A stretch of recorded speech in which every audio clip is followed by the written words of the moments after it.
Olá, ouvintes, bem-vindos ao Papo Aberto com Você, o podcast onde a conversa é sincera e cheia de insights. Apresentado por Regina Papini Steiner, a cada episódio, traz convidados especiais para debater temas atuais, cultura, comportamento e muito mais.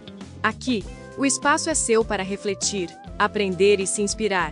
Prepare-se para um bate-papo descontraído, honesto e enriquecedor, porque no Papo Aberto com Você, a sua opinião importa e a conversa está sempre aberta. Olha, quando a gente pensa em teatro, geralmente vem à mente o entretenimento, né? Aquela ideia de assistir a uma história, talvez se emocionar. Mas e se o teatro pudesse ser mais? Uma ferramenta mesmo, de mudança?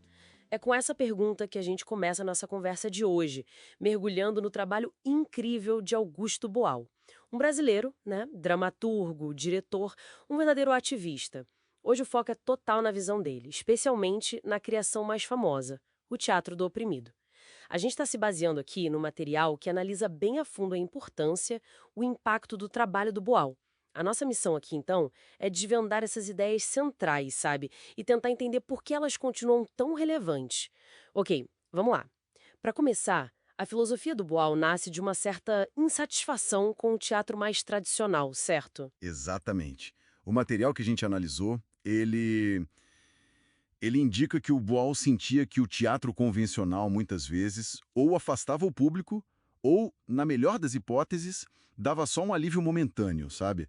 Sem provocar uma reflexão mais profunda sobre como a sociedade funciona. Ele via que o palco tinha um potencial ali, que não estava sendo usado. E que potencial era esse? Era ir além de só mostrar a realidade. Era. Intervir nela. Isso, precisamente. Para ele, o teatro não devia ser só um espelho. Ele gostava de dizer que era um ensaio. Um ensaio para a revolução. A ideia era transformar o palco assim num tipo de laboratório social. O texto que a gente viu até cita essa visão dele do teatro como uma possível arma de transformação social. É uma frase forte, né? Mostra bem a dimensão política, pedagógica que ele via na arte. Quem tá no palco e quem tá assistindo, né? Muda radicalmente. E aí entra um dos conceitos dele que é central e que o material destaca bastante: o espectador. Espectador. Peraí, é espectador e ator junto? Isso é um neologismo que ele criou. Funde as duas palavras. Ah, que interessante. Então a ideia é quebrar aquela coisa do público só ficar sentado passivo. Exatamente isso. O Boal questionava muito essa divisão clássica, sabe? Palco para lá, plateia para cá, uns agem, outros só olham. Ele propunha que o espectador deixasse de ser um objeto passivo e se tornasse um sujeito ativo. Alguém capaz de entrar na peça, de experimentar, de mudar o rumo da história ali na hora. O material que a gente leu diz que era uma forma de democratizar o teatro mesmo. Mas como isso funciona na prática? Porque, assim, chamar o público para o palco não vira uma confusão? O material dá alguma pista de como ele organizava isso? Sim, o texto explica. Não era para ser caótico, não. Ele criou métodos bem específicos para essa participação ser produtiva, sabe? O objetivo era, como um dos autores que o material cita, o Fuchs, dizia, era libertar o espectador da passividade. E essa libertação não é só física, de ir para o palco, é intelectual, emocional também. É um convite para a pessoa analisar o que está vendo ali, a situação de opressão e testar outras saídas ali mesmo. Entendi. Então não é só ver o problema, é tentar resolver junto com os outros, mas num espaço seguro que é o teatro. Isso nos leva direto para a metodologia dele, né? O teatro do oprimido. Exato. E o teatro do oprimido não é um estilo só. É um conjunto enorme de técnicas, de exercícios, que são terapêuticos, pedagógicos. O propósito principal, e o texto reforça isso, é usar o teatro para ajudar as pessoas, as comunidades, a entenderem a própria realidade, principalmente onde tem opressão, desigualdade, violência.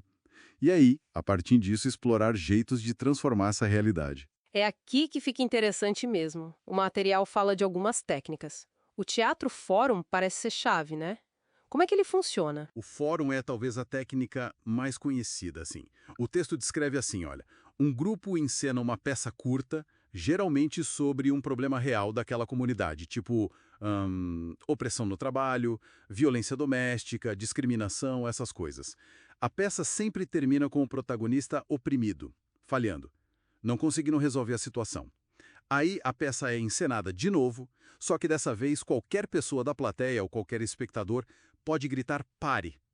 E aí essa pessoa sobe no palco, substitui o protagonista ou outra personagem e tenta agir de um jeito diferente para resolver aquele conflito. Nossa, então é literalmente um fórum, mas em ação.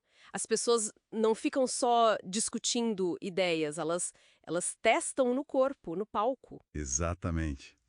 E o ponto crucial, segundo o material, é que depois de cada tentativa dessa, de cada intervenção, rola uma discussão. Tem um facilitador, que o Boal chamava de coringa, que ajuda a discutir o que aconteceu com essa ação. Funcionaria na vida real? Quais as dificuldades? A ideia não é achar a solução perfeita, mágica. É explorar juntos as possibilidades, os obstáculos. É um ensaio mesmo, para a ação lá fora. Que incrível! O material também fala do teatro invisível. Esse parece o oposto do fórum, né? O público nem sabe que é teatro. O invisível é bem diferente. Ele acontece em lugares públicos normais. Um ônibus, uma praça, um mercado. Atores encenam uma cena que parece totalmente real, discutindo alguma questão social polêmica. O objetivo, como o material explica, não é que as pessoas descubram que é teatro. É provocar reações espontâneas, debates entre quem está ali assistindo sem saber que é ficção. É um jeito de trazer à tona opiniões, preconceitos que ficam escondidos no dia a dia. Uau, que arriscado! Imagino que precise de muito cuidado para fazer isso. E o teatro legislativo, essa ideia de ligar o teatro direto com criar leis, parece muito ambicioso. É super ambicioso. E o texto detalha como surgiu. Foi quando Boal foi vereador no Rio de Janeiro. No teatro legislativo, o que acontece?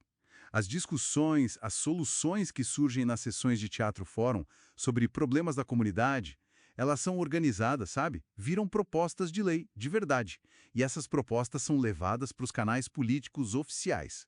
O material que a gente viu ressalta que a ideia aqui é criar uma ponte direta entre o que o povo expressa ali, criativamente, e o processo de fazer leis, tornar a democracia mais participativa. O texto até menciona leis que nasceram disso. Mostra que não ficou só na teoria. Impressionante. Fórum, invisível, legislativo. São jeitos bem diferentes de fazer. Mas o fio que liga tudo parece ser sempre esse. Dá poder para as pessoas analisarem e agirem sobre a própria vida, né? Exatamente. O objetivo que atravessa todas as técnicas e que o material frisa bastante é dar ferramentas. Ferramentas para as comunidades darem nome às opressões que sofrem, analisarem as causas por trás delas, experimentarem alternativas juntos e, o mais importante, ensaiar a ação que transforma, num espaço seguro, criativo. É, como você disse antes, um verdadeiro laboratório social. E o alcance disso tudo foi grande? O material que a gente viu sugere que foi muito além do teatro, né? Sim, a influência foi e é enorme. E em várias áreas. O texto aponta que as metodologias do teatro do oprimido saíram do campo artístico e tiveram um impacto forte em áreas como educação popular, psicologia social, trabalho comunitário, terapia e em vários movimentos sociais pelo mundo todo. O texto até cita exemplos: uso na alfabetização de adultos, em saúde mental comunitária, na organização de trabalhadores rurais. Então não é só para artistas, é para educadores, ativistas, terapeutas, gente que está ali no dia a dia com comunidades que enfrentam dificuldades. Precisamente. Virou uma ferramenta muito poderosa para quem busca jeitos de trabalhar que sejam mais participativos, mais emancipatórios. O material destaca também como ele é adaptável, né? Foi usado em contextos culturais e geográficos muito diferentes, desde comunidades indígenas na América Latina até projetos com imigrantes na Europa ou com jovens na África. As citações que o material traz ajudam a gente a ver essa amplitude. A análise do Fuchs, que a gente já comentou, fala da libertação da passividade, né? E do convite para a criação de novas realidades. O que mais o texto diz sobre isso, sobre criar novas realidades? Bem, o texto do Fuchs, como está apresentado no nosso material, sugere que essa criação não é só simbólica ali no palco. Ao experimentar as soluções, ao analisar juntos como o poder funciona naquela situação, os participantes começam a perceber melhor a própria força, a própria capacidade de influenciar as coisas. A experiência no teatro pode dar mais confiança, mais disposição para agir no mundo real, fora dali. Não é só imaginar um futuro diferente, é começar a construir ele, através dessa ação que foi ensaiada e refletida. E a outra citação, da Araújo, ela foca mais na educação popular, em dar voz para quem geralmente não tem, é isso. Sim, a Araújo, segundo o que a gente leu, conecta direto as práticas do Boal com a educação popular. Ela argumenta que essas práticas foram cruciais para permitir que grupos historicamente marginalizados encontrem voz e agência. O material explica que para muitas comunidades que sofrem exclusão, sabe, social, econômica, política, os métodos do Boal dão um canal diferente e poderoso para se expressar. Permitem que as experiências de opressão, que muitas vezes ficam caladas, sejam ditas, validadas, analisadas por todo mundo junto. Encontrar voz e agência? Nossa, isso é muito forte. O material dá exemplos de como essa voz aparece? Mas também na participação ativa, buscando solução no fórum, por exemplo. E a agência está na mudança de papel, de vítima passiva para protagonista da busca por mudança, mesmo que seja primeiro ali no palco. É um processo de ganhar consciência, de se sentir mais forte, que pode ter efeitos para a vida toda, na autoestima, na participação na sociedade. E se a gente conectar tudo isso, a gente vê como essas visões do Fuchs e da Araújo, mesmo com focos um pouco diferentes, elas apontam para a mesma coisa essencial no legado do Boal. O Fuchs foca mais na mudança da relação espectador-obra, na abertura para criar ativamente. A Araújo destaca o impacto na educação e na capacitação de grupos marginalizados. Mas as duas, no fundo, estão falando do núcleo da proposta do Boal.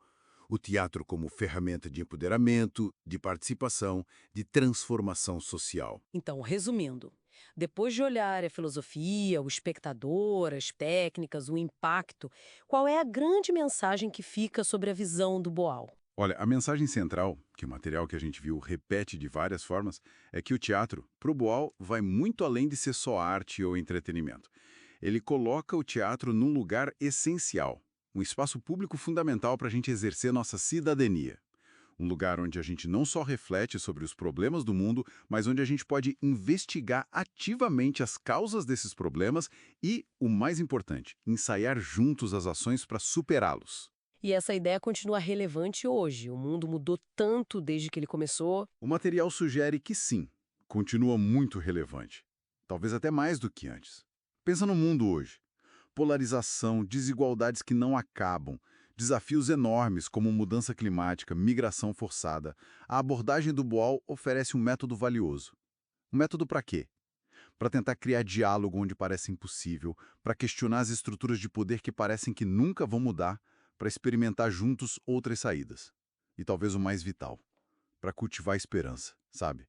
Acreditar na nossa capacidade como coletivo de agir e de transformar a realidade. Essa dimensão de esperança e de ação coletiva parece ser a chave, né? O legado dele, então, não é só história, é algo vivo. Exatamente, o texto conclui dizendo isso. O legado do Boal não está só nos livros, nas universidades. Está vivo, está pulsando em milhares de projetos comunitários, salas de aula, grupos de ativistas, palcos independentes pelo mundo. As técnicas dele continuam sendo adaptadas para novos lugares, novos desafios, mas mantendo aquela essência libertadora, o foco na participação ativa. É a prova de como uma visão artística tão radical pode ter consequências sociais tão profundas e duradouras. Fantástico! Vamos então só recapitular os pontos principais dessa nossa exploração. A gente partiu da visão do Augusto Boal. O teatro não como espelho passivo, mas como um motor de mudança, um ensaio para a ação. A gente desvendou o conceito do espectador, que tira o público da passividade e o chama para a cena. E analisamos como técnicas como o teatro-fórum, o invisível e o legislativo são ferramentas concretas para as comunidades entenderem suas opressões e experimentarem saídas. E vimos como o impacto disso foi muito além do teatro, né? Influenciou a educação, a psicologia, o ativismo, o trabalho comunitário no mundo todo, dando método para dar voz e agência para quem muitas vezes não tem. A mensagem central que fica do material é clara. o teatro pode ser, e na visão do Boal deve ser, muito mais que entretenimento.